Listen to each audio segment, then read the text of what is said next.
the way the president did it, that there are systems in place to ramp up to that. That's not saying he wouldn't want them.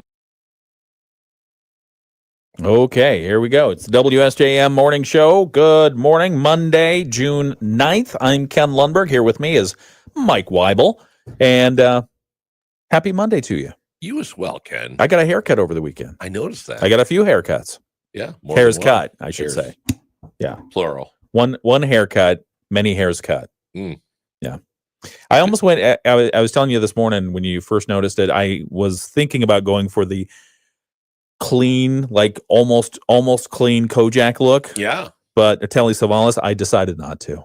You were going to go all the way down to the the skin. Were you? Well, I think when you do that, I would imagine it would be most comfortable as a transition to do that over a week vacation. Yeah. You do it before you go on vacation, and then during vacation, you let your skin see the sun. So it doesn't just come out and it's like glaring, like a white helmet on. Right. I don't know, but I don't know. I've never gone go to stubble, just like a military. Well, I have gone down to what you see. Okay, that's as far as you. That's that. Well, where have I gone with it before? Yeah. Oh, I've gone down to almost a crew cut. My grandmother, way long ago, said, "Oh, Kenny, wouldn't you look cute? Oh, Kenny. Oh, you'd look so handsome with that. Let's go ahead and do that." I was so sad afterwards. Oh, I was so sad. And it was a total crew cut, just a bzzz. Oh, yeah. Yeah. I don't know if it was on special or what, but my grandmother, like your father with the lawnmower, my grandmother convinced me this was a good idea.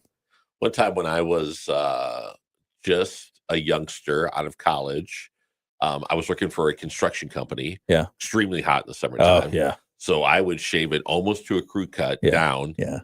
I transitioned to an office job. Oh. And went to the same person to cut my hair. Yeah. Hey, what's going on? Oh, I've got this new job, Yeah. blah, blah, blah. Oh, that's great. And before I had a chance to say anything, she put 2 fingers on my forehead and ran them right down the top. Oh. And I said, and it's not outside. She was like, oh.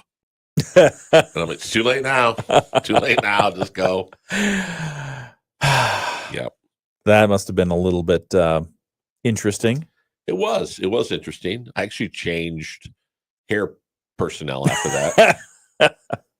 I can understand why. And the guy that's now cutting my hair has cut my hair for, golly, probably 20 years. Wow. And I started with him when I started. He goes, what? I explained to him what had happened. And I said, here's how this works. If you cut my hair and I look bad, everyone's going to know you did it. And if you cut my hair, you threaten your hair person? Yeah. And if you cut my hair and I look good, no one will know your name. Oh my goodness. I go, because it's me. And he laughed, and we've been together ever since. Like, very nice. Yep. Very nice. Everybody needs a referral. I'd be happy to send him his way. You'll tell us who it is. Right. Okay. We've got news coming up in just a moment from the WSJM newsroom. Busy weekend in Benton Harbor. Not a good way. Yeah. Not good. Not in a good way. So we'll talk about those stories. Let me pull that up. Did some yard work, as I've been talking about this weekend. Got down to the hardware store, bought some garden tools, bought a sprayer. I've been using a makeshift weed sprayer for a couple of years. Uh-huh. And I thought, I'm just going to bite the bullet, get something for less than $20, a gallon sprayer. Best investment ever. It saved my back, saved everything else. It was just very nice, easy to operate. So how big of a sprayer did you It's get? just a gallon. Okay. Yeah. The other one was probably a gallon, but this one is like a professional sprayer that was meant to be used as such versus just reusing the Roundup thing. Is it? Back in just a moment. It's the WSJM Morning Show. Up to $5,000 in cash can hit our bank account as soon as tomorrow. When you need extra cash, go to 27cash.com. That's 27cash.com. 27cash.com. WSJM News Now. Team coverage from the WSJM Newsroom on News Talk Sports 94.9 WSJM. 7:05, it's the WSJM Morning Show for Monday, June 9th. Good morning. I'm Ken Lundberg. Here with me is Mike Weibel, and we'll have news in just a moment after our weather forecast, but we were just talking on the video live stream, which you can see if you have the WSJM app. If you have the WSJM app, download it, and you can see our video live stream on there right now.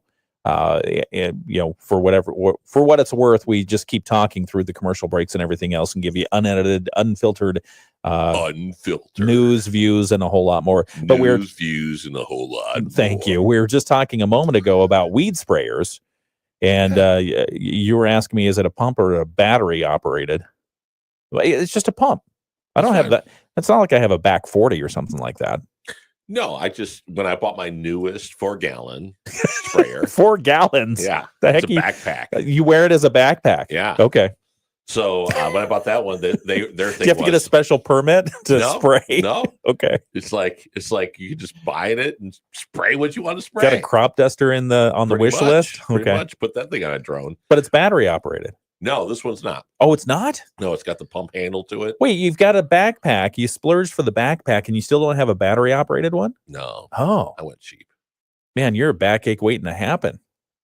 Because you got the thing on your back. That's one. And then you got to wrestle it off your back. I'm sure it's got like real comfortable straps on it. Well, and just like, no, not comfortable at all. And it wasn't necessarily made as one size fits all. It might say that, but it doesn't necessarily fit Mike Weibel. Right. So think of Brett Witkowski with a little backpack with 4 gallons of milk in the back just that awkwardness of the way. That's kind of what this is like. No, mine is a 1 gallon pump unit.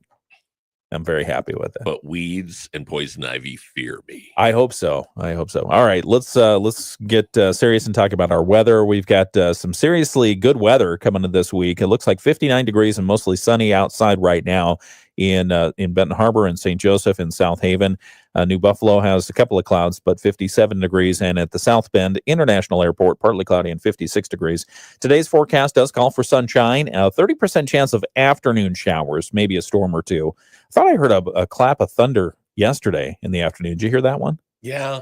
There was one, and my weather app started alerting me, hey, lightning in the area. Yeah, and I watched the radar. It was going to come right to us, and then at the last minute, it kind of like disintegrated around us and went south. Yeah, and then once it got inland, it rebuilt again. So we kind of missed out on. Well, I think the weather was being courteous and kind to the flag football girls team.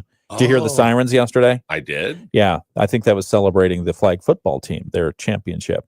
All right. Yeah. So, and the sirens went on and on forever. So, yay sirens! Yay! There we go. Sirens. Okay. And for the girls flag football team. Of course. Yeah, feel good about that. High around 76 today. Expected gusting winds out of the southwest, 30 miles per hour. Tonight's forecast: evening showers, then becoming mostly clear. A low overnight of 52. Tuesday's forecast: mostly sunny. A high around 73. Wednesday mostly sunny. High around 84 degrees. It looks like that's going to be our warm one of the week. Thursday's forecast, partly cloudy and a slight chance of showers return late in the day. A high on Thursday around 82 degrees. Some of the news that we have from the WSJM newsroom. There's a good bit, so stay tuned. A Michigan State Police trooper in our area, lucky to be alive today after a truck a vehicle, looked like a car, passenger car, slammed into his patrol vehicle on I-94. The Michigan State Police say the crash happened Saturday night just after 11 o'clock on I-94 westbound near mile marker 25 in Lincoln Township.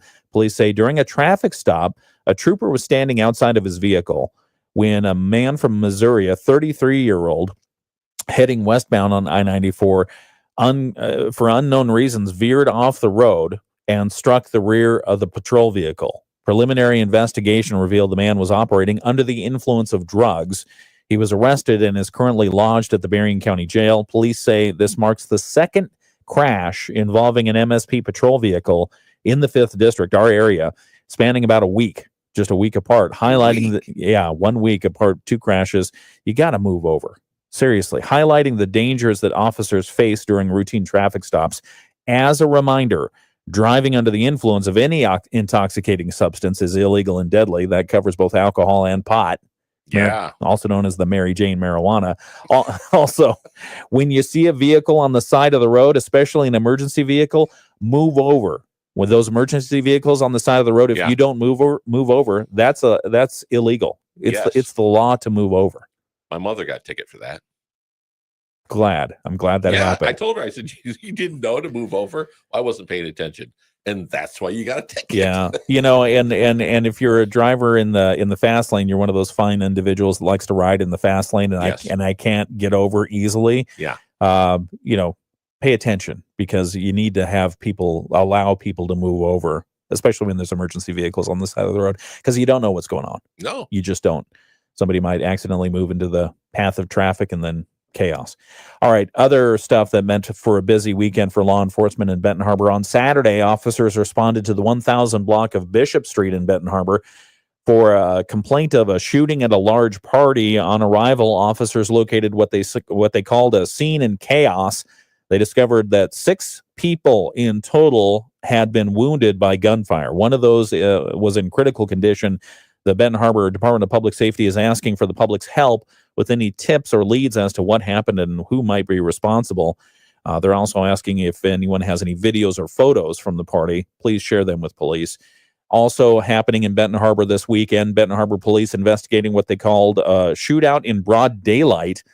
The Benton Harbor Department of Public Safety says on Saturday, officers were sent to the 600 block of 8th Street on reports of gunfire.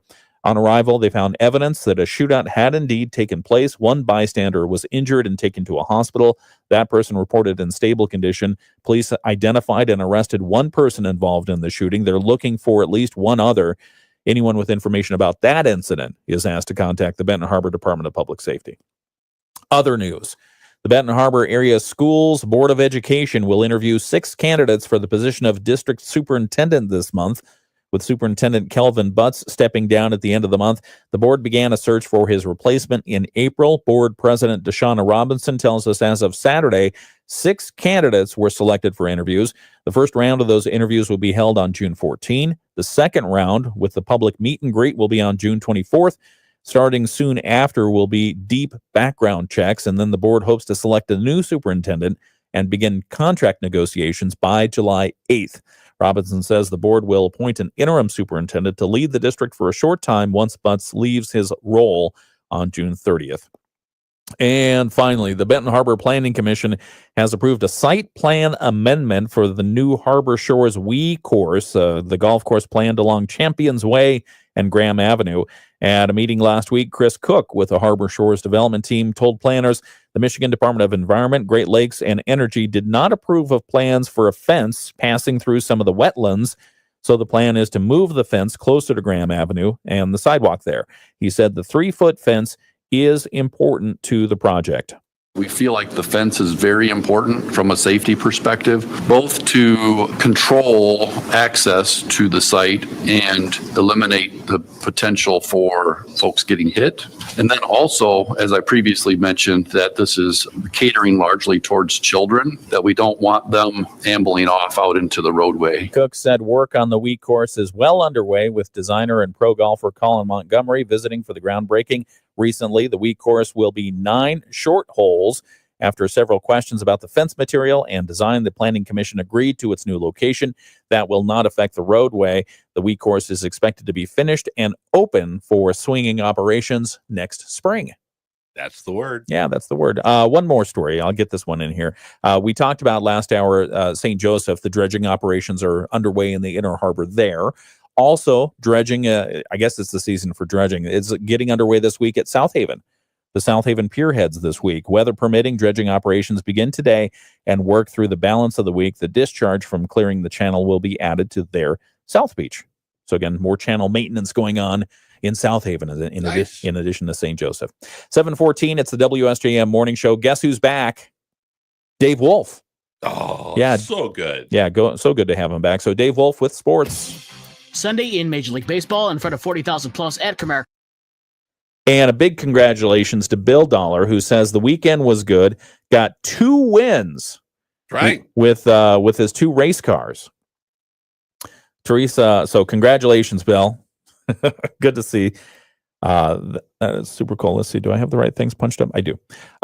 Super cool. Give us some more details, or can you put a picture in the chat? I wonder if they can put pictures in the chat. Do we know? They can. Should be able to. If you can you comment with, because you can comment with GIFs and stuff like that, or GIFs or whatever they're called. Yep. Anyway, let's see what else. We've got Oh, man, we have a lot of comments this morning. Bill says good morning. Diane says good morning. Teresa says good morning. Good weekend. Oh, Mike's asking about that. Mike, you weren't paying attention to the news. You were commenting on our video live stream. That's Yeah. fine. That's fine. Whatever. Hey, we're juggling. Multitasking. That's right. Multitasking. Do you believe in multitasking? Not that it exists, but do you think it's a good practice? Is it good practice? No. Does it exist? Yes. Why do you think it's not a good practice, multitasking? Because I think I don't think your brain really functions at its best when you're trying to do more than one thing at a time. You're better off to focus and move on than try to juggle. And I think some people who think they're good multitaskers actually are not. They're delusional. Is that what you're saying? Right. Let's see. Let me do this real quick. I'm going to ask because You're going to ask Claude? Well, I am going to ask Claude, but I thought I was under the same delusion that multitasking was good and it showed that you were more talented and that kind of thing. But somebody a while ago, I think it was back in 2013, one of my I would say a mentor at Whirlpool said, actually, here's the data. Blasted data. Here's the data. And I think the reason I thought I was good at multitasking was because Bill Gates introduced the whole thing of multitasking because you can switch between tabs on Windows. Right. Right. And so let's see. I can't find it. Anyway, I'll find it here somewhere. For some reason, one of my browsers does not allow AI, and I don't know if it's purposefully blocked.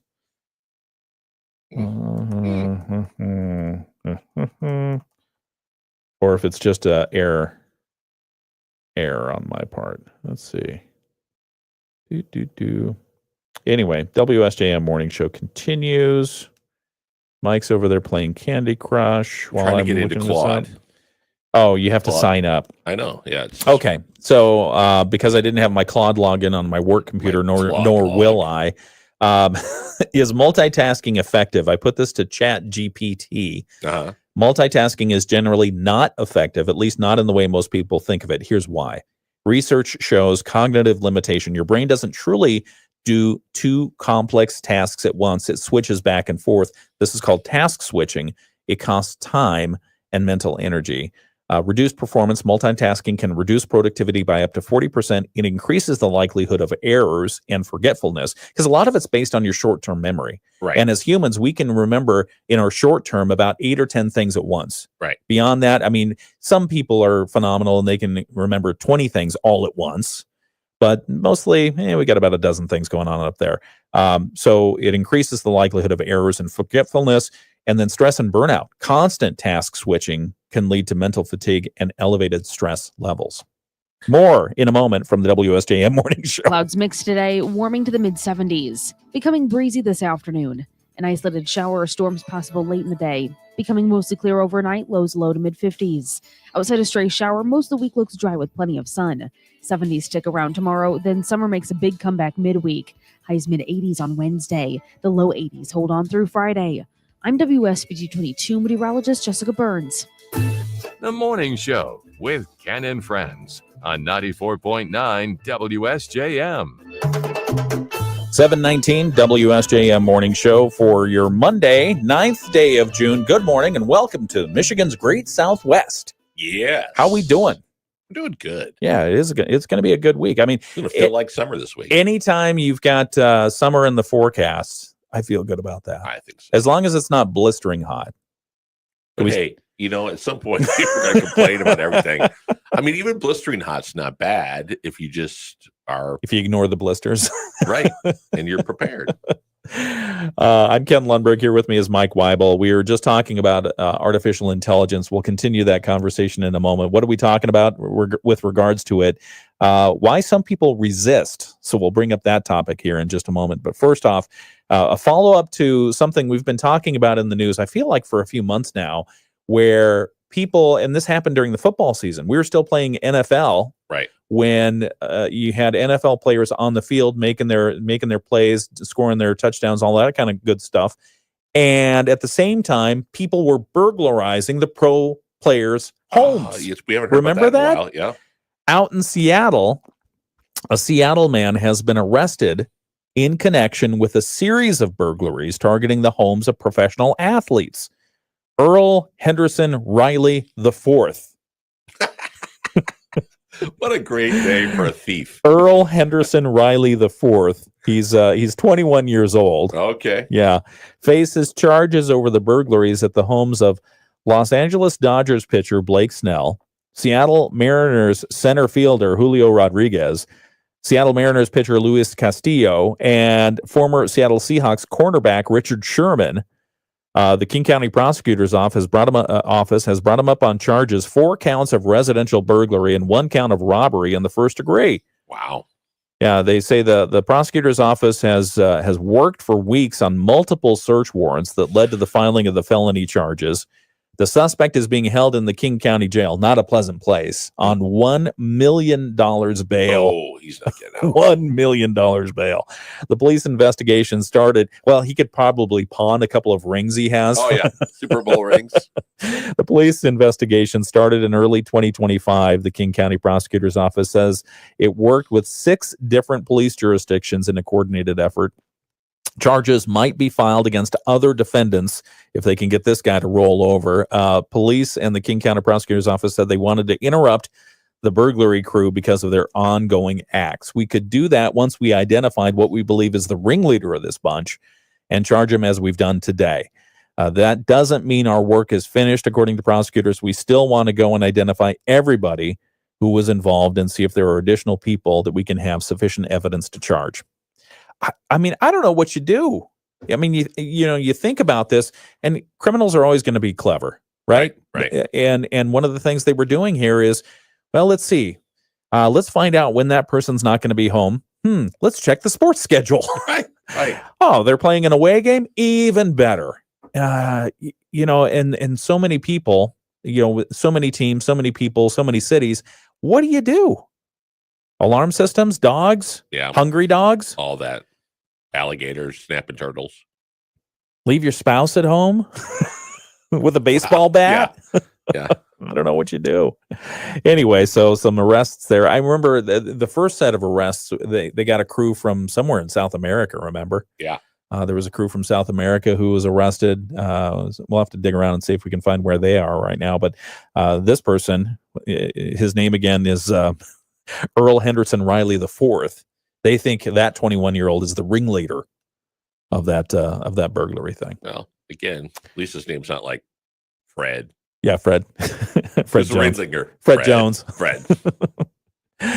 Strong name, Fred. Other interesting news before we get to our AI talk. A runaway pet zebra that was on the loose for more than a week in Tennessee and apparently got a bunch of internet attention is in the what got captured Sunday. Yeah, Ed the zebra was captured safely after being located in a pasture near a subdivision in central Tennessee. The sheriff's office said aviation crews captured the zebra.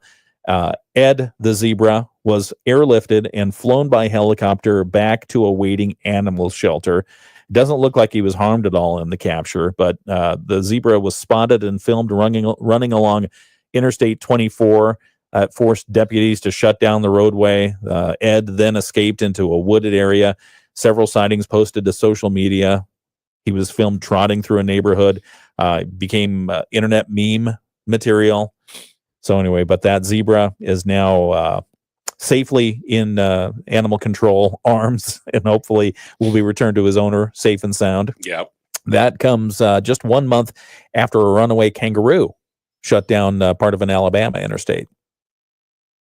Kangaroos, zebras. Yeah. Why not? What? How's your pet camel?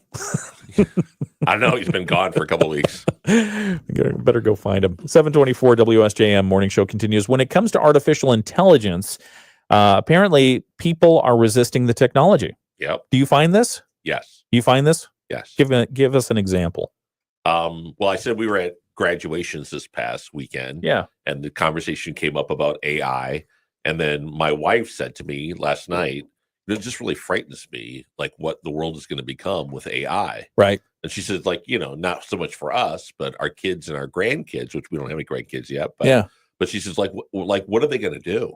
She's, if everything is going to be done by AI, your customer service, your transit, all this stuff, then how are people going to earn a living? Yeah. And I'm like, it's a great question. Yeah. But like everything else, people adapt and they'll fix somehow. I said at some point we'll probably all be working for AI in some form or fashion. Right. Yeah, and they talk a lot about, and I think I mentioned this last week, one of the first set of jobs that AI is coming for, if you can do your job in a closet with a computer by yourself, right, then AI is coming for you. Right. So that's one. Jobs that are safe, a lot of service jobs, a lot of things that require manual labor or manual concentration.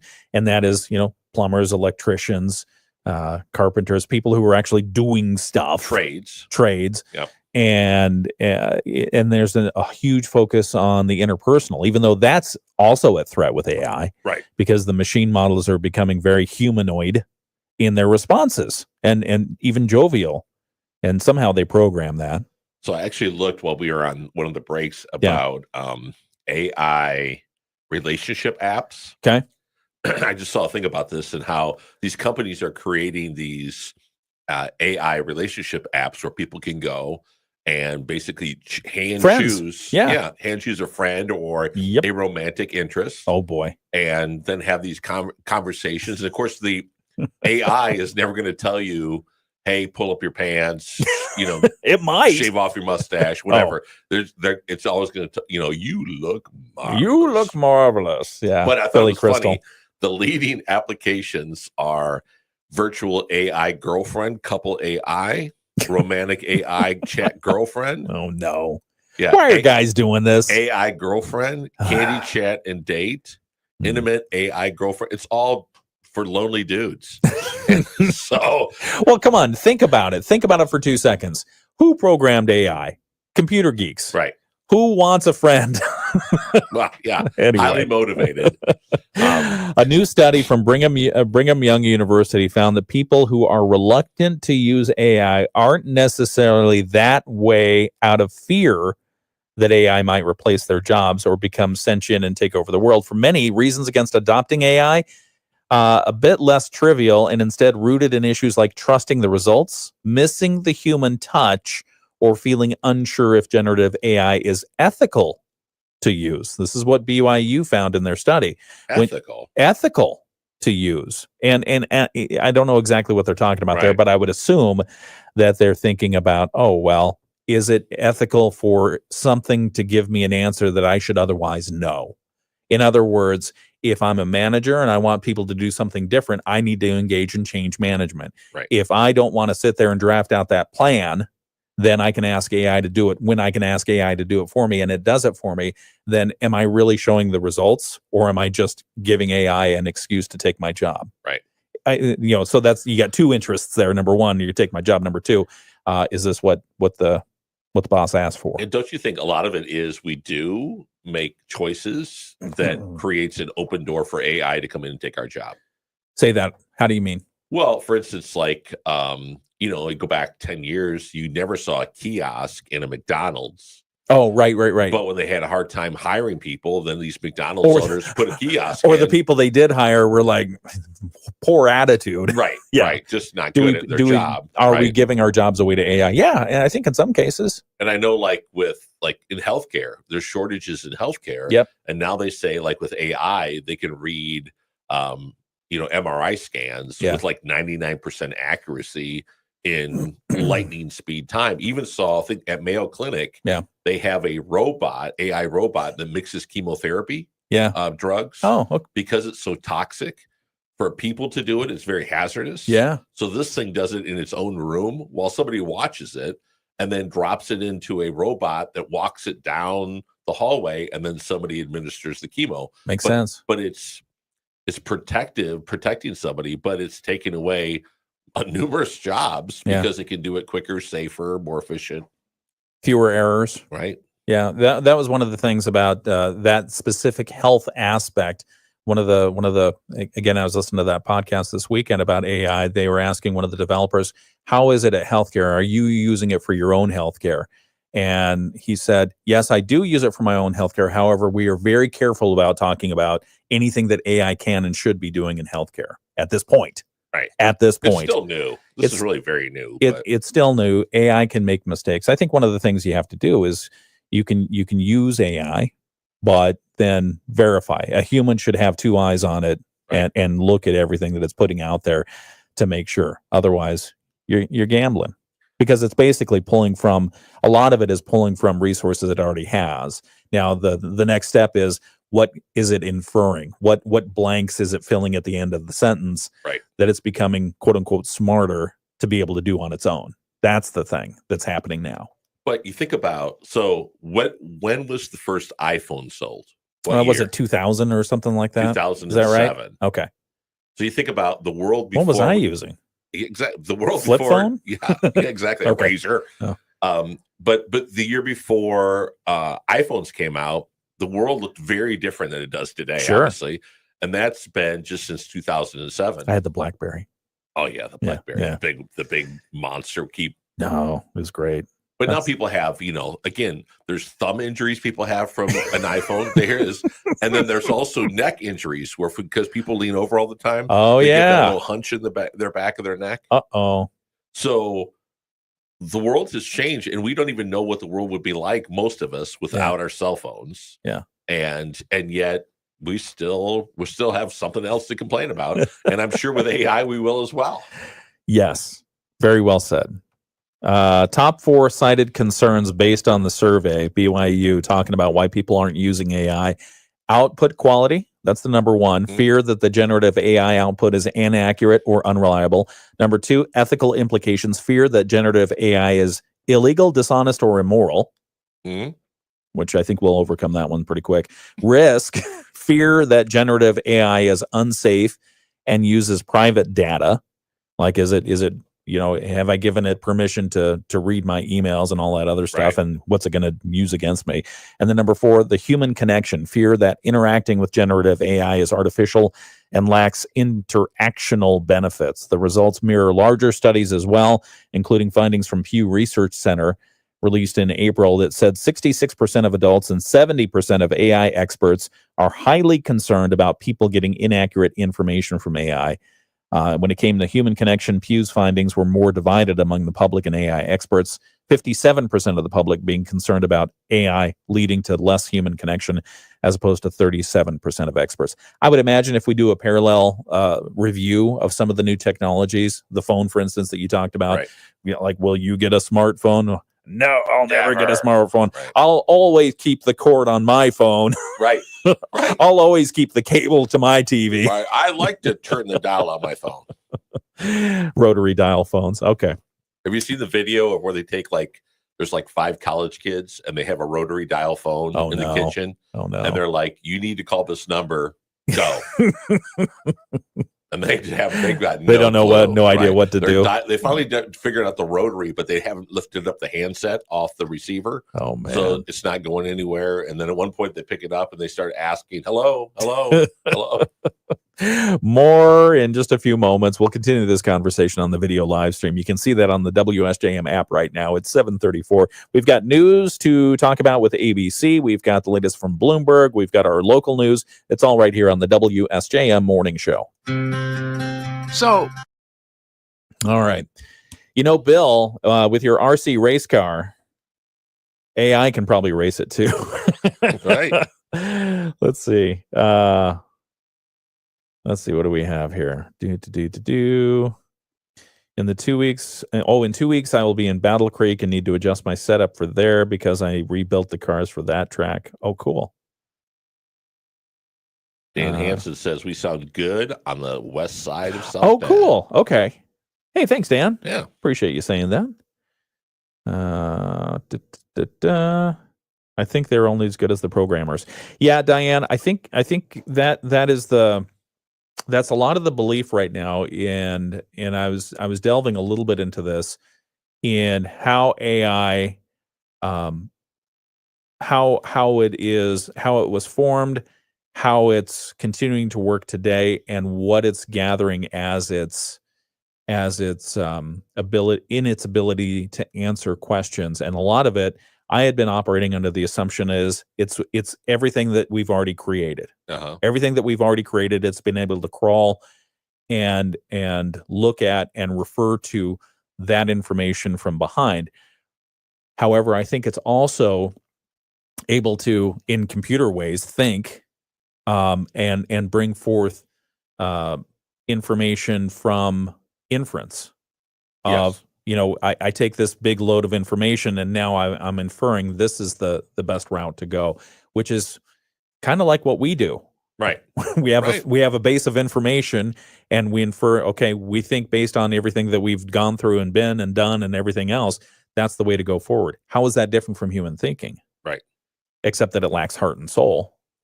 Yeah, and the other question I would have reserved about AI is obviously searching through all this data or the web, let's just say, to gather information as a source. Right. But then what happens when somebody starts deciding to pollute that source? Oh, So it's already polluted, right, my friend. Yeah, I know, but I mean, if somebody specifically said, "I want to change the way AI sees the world by changing the data pool," now all of a sudden you're getting answers to questions that you've now learned to rely upon that may be just manipulating you because you're just blindly following AI. Yeah, that's the other question is, so as I mentioned before, you've got 5 or 6 different original AI engines out there that everything else is built on. Those 5 or 6 different engines have different principles programmed into them. Some of those principal examples might be don't entertain questions about violence, or tell people how to make a nuclear bomb or anything along those lines. And at some point, somebody will probably, if they've not already, developed an engine that doesn't really care about those ethical things, and says, if they ask it this way, you can go ahead and answer it, and other things like that. Or if this question happens to be coming from an IP address of the White House, give them a little bit of misinformation. You know? So those kinds of things. So you do have to worry about that. Or is it too late? Dun, dun, dun. Back in a moment with more on the WSJM Morning Show. Activity enhancements with redesigned software interfaces for the iPhone, the iPad, Mac, Apple TV, and Apple Watch. The company's also making a major change to its software branding. Futures have been mixed this morning after stocks rose Friday a little more than 1% right across the board. Gina Cervetti, Bloomberg Radio. The Morning Show with Ken and Friends on 94.9 WSJM. 60 degrees, count them. 60 degrees in Benton Harbor right now. St. Joseph, 60 degrees under the cloudy skies. South Haven, it's mostly sunny there. Dowagiac, 57. And on in South Bend International Airport, where we can be heard clearly on the west side of South Bend. Yes, we can. Dan Hansen, thank you very much for that feedback. 57 degrees and mostly sunny skies. We've got a forecast for today of partly sunny, a 30% chance of an afternoon shower or a storm, a high around 76 degrees, wind gusting out of the southwest, 30 miles per hour. Tonight's forecast, evening showers, then becoming mostly clear, 52 degrees for a low, west winds up to 15 miles per hour. Tuesday's forecast, mostly sunny. Wednesday's forecast, mostly sunny, and then maybe some clouds moving in on Thursday. The warm one of the week is going to be Wednesday, 84 degrees. Is what's predicted. We've got more news from our WSJM newsroom coming up in just a moment. More chit chat. It is the WSJM Morning Show. Let's get world and national news. ABC News, I'm Sherry Preston. As the country wakes up, eyes are on Los Angeles, where protests over ICE roundups escalated all weekend long, especially after President Trump called up the National Guard. ABC's Alex Stone is there. It has gone on all night, even at 2 o'clock in the morning. LAPD officers were reporting in that they were having rocks thrown at them and fireworks shot at them. There was some looting that went on overnight. While arrests were made, in many cases, all police could do was just keep pushing the crowd around downtown. People using everything from dumpsters to park benches as barricades as they battled the police, throwing concrete and fireworks at them. California Governor Gavin Newsom says the presence of the National Guard only made the situation worse. President Trump's ban on travel for people from 12 countries is now in effect. 7 countries are under a partial travel ban as well. Russia launching 479 drones at Ukraine in the biggest overnight drone attack of the 3-year war. This is ABC News. WSJM News Now. Team coverage from the WSJM Newsroom on News Talk Sports 94.9 WSJM. 7:40, it's the WSJM Morning Show for your Monday morning, June 9th. I'm Ken Lundberg. With me is Mike Weibel this morning. Some of the news that we're covering at 8 o'clock this morning. A busy weekend for law enforcement in Benton Harbor. On Saturday, they responded to two different incidents involving gunfire. Officers responded to the 1000 block of Bishop Street in Benton Harbor for a complaint of a shooting at a large party. Upon arrival, officers found what they called a scene in chaos. 6 people in total had been wounded by gunfire. Only one reported in critical condition, but that's one too many. We'll talk about that story. Also, police investigating what they're calling a shootout in broad daylight on Saturday in Benton Harbor. Yeah, the Benton Harbor Department of Public Safety says that happened in the 600 block of 8th Street. On arrival, they found evidence that a shootout had indeed occurred. In that case, they identified and arrested one person. They're still looking for another. Other news that we're following: state lawmakers no closer to approving a state budget by their self-imposed deadline of June 30th. We talked with State Representative Joey Andrews for his thoughts on that. And then also, you'll see it in St. Joseph's Inner Harbor, dredging getting underway this week. Yep. Yeah, you're advised to stay away from that. So we'll talk about those stories and more. It's coming up on at 8 o'clock during the WSJM News. We've got sports, and in just a moment, Dave Wolf is back, so we'll have that in after a look at state news. The Michigan News Network. Sorry, I was distracted by my multitasking. See? And multitasking bad. I did ask a question of AI during the ABC News. I asked, can AI think? Okay. What do you think the answer was? It's a computer way of saying yes. Short answer, no. AI doesn't think the way humans do. This is the way AI answered it. Okay. AI does not think in the way humans do. What is thinking? So it defines thinking as consciousness, self-awareness, understanding context, intentions, emotions, and values, and abstract reasoning shaped by lived experience. This is what ChatGPT says. AI does none of that. AI processes data and generates responses based on patterns in what it's been trained on. It might look like thinking, but there's no awareness, no understanding, no goals or feelings. I agree with portions of those statements. Yeah. Because consciousness, I guess it depends on how you define consciousness. Right. And self-awareness, okay, all right, I get that. Understanding context, okay, there's something to be had around that. Abstract reasoning shaped by lived experience. I would say lived experience could just be replicated. I know people aren't going to like that by the catalog of memories, which are basically just data points, right? Which are then, if they're fed into a computer, it can reason. It can abstractly reason, right? Maybe not in the pure definition, but it'll come up with something. Yeah, I mean, if it scans 10,000 people who have gone through a similar experience in life, and out of that, 89% made successful choices based on what they put on Facebook, then it's going to have a filter or almost a compass to its answers, even though it's artificial. Yeah. What AI can do, analyze large amounts of data quickly, detect patterns, generate text, images, and code, simulate conversation, mimic reasoning in limited contexts. Examples given were chess, math, customer service. But this is pattern recognition, not conscious thought. It feels to me like AI is really trying to convince me it's not thinking. Right. It's really thinking about how to answer you to tell you it's not thinking. Don't unplug me, please.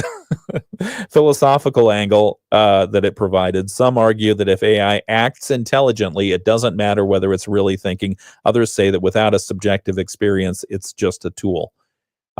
Anyway, there you go. Food for thought. There you go. Food for some kind of thought. Yes. Not sure if it's real or artificial. And they also say that artificial intelligence actually goes back to, I think they were talking about the 18th century when they were just using cogs and gears and that kind of thing to try to get a computer to give an answer. Oh. Artificial intelligence. All right. 7:45 WSJM morning show continues. Teresa says, what's going on? Lots going on. Is she talking about the artificial intelligence stuff? Probably. Okay. Lots going on. We're just trying to figure out where it's going next. Because, I've got one of my children, Stuart, big fan of the show. He is getting ready to graduate college later this year. In December, he'll finish up. Wow. He's currently out in San Francisco enjoying a summer job, no longer internship. It's a full-fledged job. Okay. Yeah, he's having a great time out there. He's spending his weekends visiting some of the national parks. And this last weekend, he went to Yosemite. Oh, very nice. Yeah, I've never been. I've seen the not. pictures. Ansel Adams and everyone else has, half dome and everything else. And so he went there and he got pictures. I'm so proud of him. He's so good. He's exploring. He's exploring the. And how old is he? Approximately. He's 21. Oh, yeah. Perfect. Yeah. And then Sawyer this weekend, so proud of him, just got back from volunteering a week in Chicago at a daycare that is, they work in South Chicago. The mission of the daycare is to help families, primarily single moms, who want to better themselves through education, higher education, or get their GED or go on to community college or learn some sort of trade, but they don't have the resources to do both. So either college or daycare. And so he went, his college or his university, a group of students have been raising money to help that specific daycare, Pearls, I think is what it's called. And so he got to go out and volunteer for a week and met people from all over the place who were volunteering, colleges around the region who were volunteering for that. So that was fun. And then Samuel, so Sawyer just got back this weekend. And then Samuel, right now as we speak, Samuel. Of course. Is in Washington, D.C. What? On a Washington, D.C. school-led field trip. Nice. Yeah. So they got out of school and then they immediately get back into the field trip mode. And, one of those programs where they take him around DC. So he's been at the Lincoln. Did you get any hookups in DC? I tried to talk to him about that kind of stuff. He says, Dad, we've got a full itinerary already planned. We're going to do this. We're going to do this. It's like, fine, whatever. We'll go do it some other time. So he was at the World War II Memorial, the Lincoln Memorial. I'm sure they've gone by the Washington Monument and Jefferson Memorial. So it'd be cool. So yesterday looked like a mall day.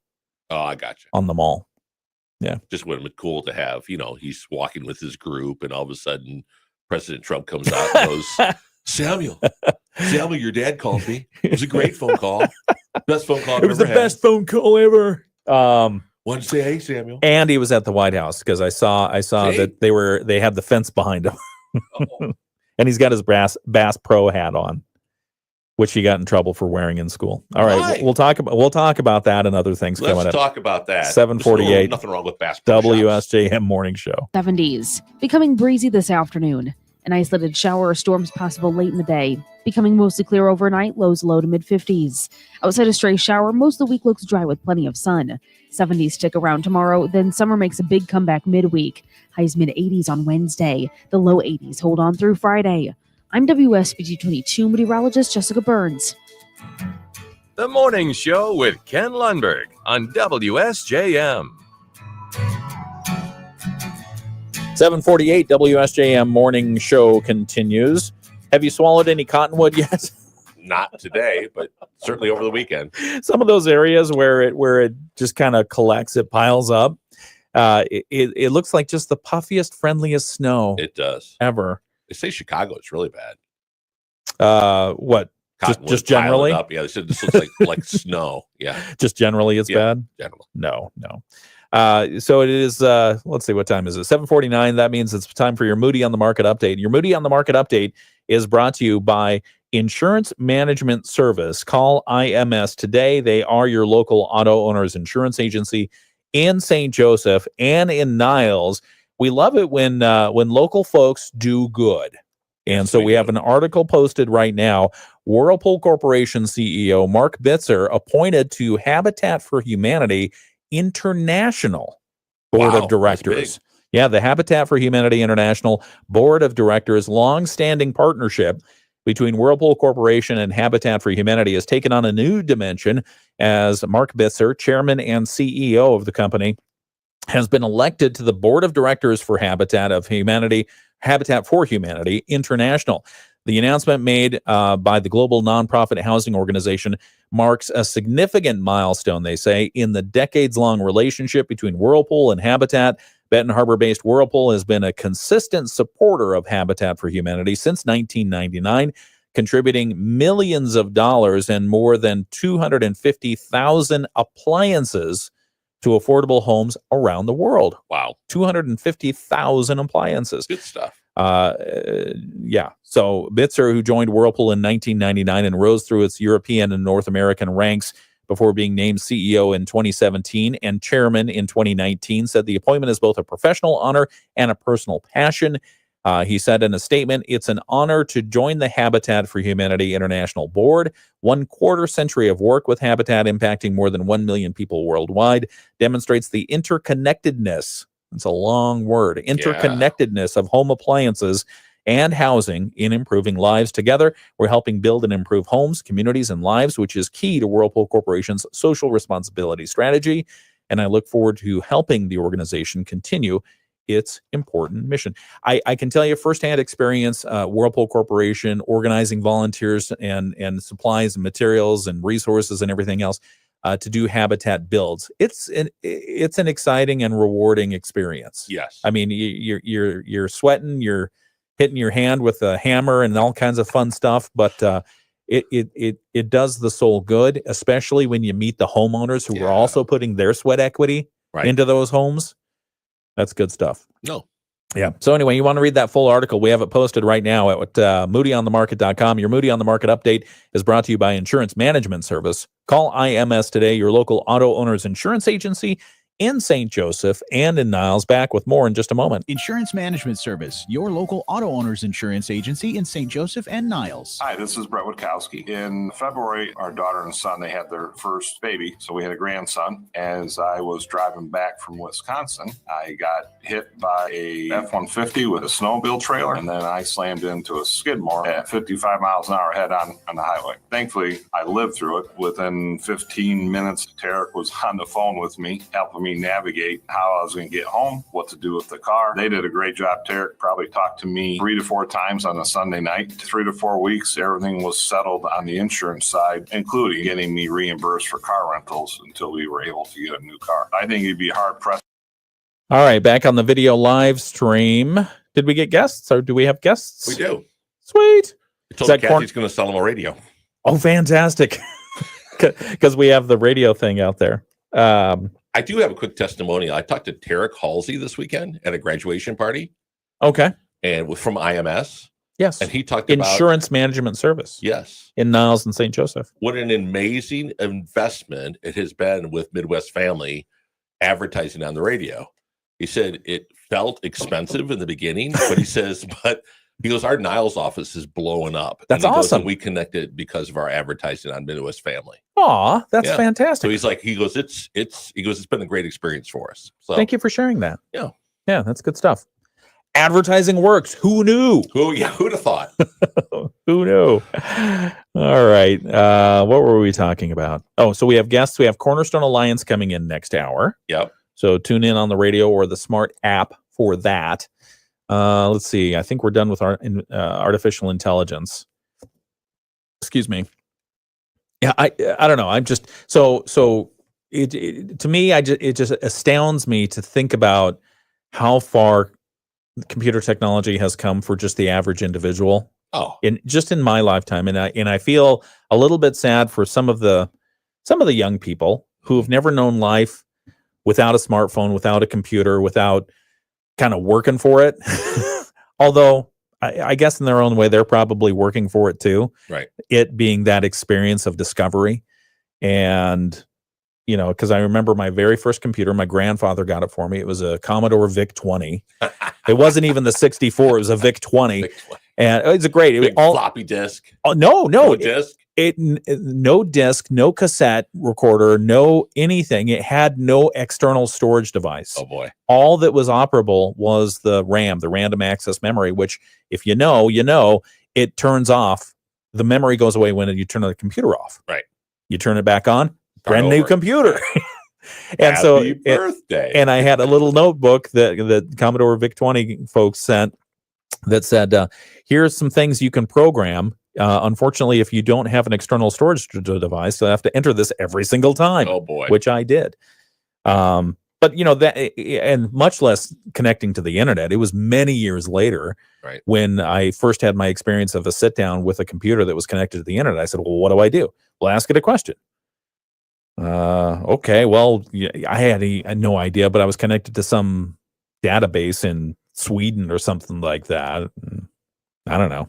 It's amazing how far it's come. It is. I can remember having the conversation. Clock. Okay. 1 second. Never. The Morning Show with Ken Lundberg on WSJM. 7:55 WSJM morning show continues. Sorry, Mike, I cut you off. We were reminiscing about, remember when we didn't have computers?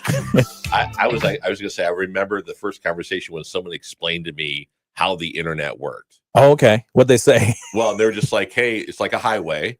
Okay. There's all these on-ramps onto the highway, and whatever search engine you use is your ramp or gateway to the highway. Oh, okay. Like, oh, okay. Well, because it was just like, yeah, the World Wide Web seemed to be so. Did you pick up hitchhikers? Was there an analogy for that? They're called computer viruses. Oh, don't pick up the hitchhikers. Also, like serial killers for your computer. Yeah, leave them on the side of the road. No, it's just, we were just talking about how amazing it's been, the trajectory of computer technology and where it's going. Who knows? Right. Hal is on the way. Open the pod bay doors, Hal. Yeah. No, not gonna do it. All right, it's the WSJM morning show. I did want to talk about Oreos because who doesn't like Oreos? You like from AI to Oreos. Well, I mean, they're the same thing, right?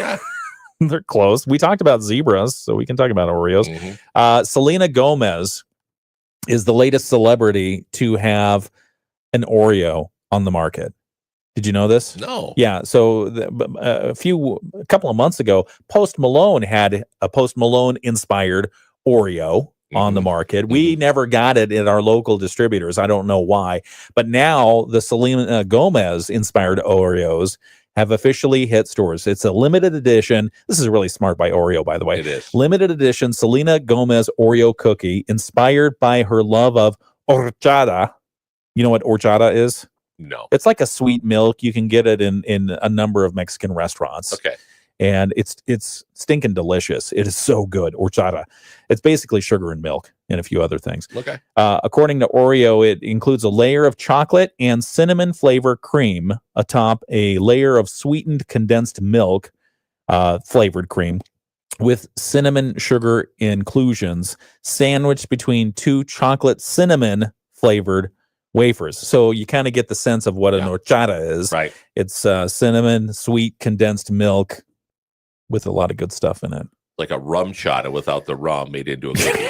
I do not know this thing, rum chata, but I think you're correct. According to the cookie brand, the new flavor brings together Selena's passions and fandom into one deliciously dunkable bite. Oh. Yeah, so there you go. So if you can find it, it sounds delicious, the Selena Gomez Oreo cookies. The limited edition cookies have been available for pre-sale in the U.S. since June 2nd. They'll begin rolling out to retailers nationwide starting today and will be available only for a limited time. The cookies will also be available in Canada and Brazil. So if you're traveling there. Oh, and fans in Australia and New Zealand get them as well.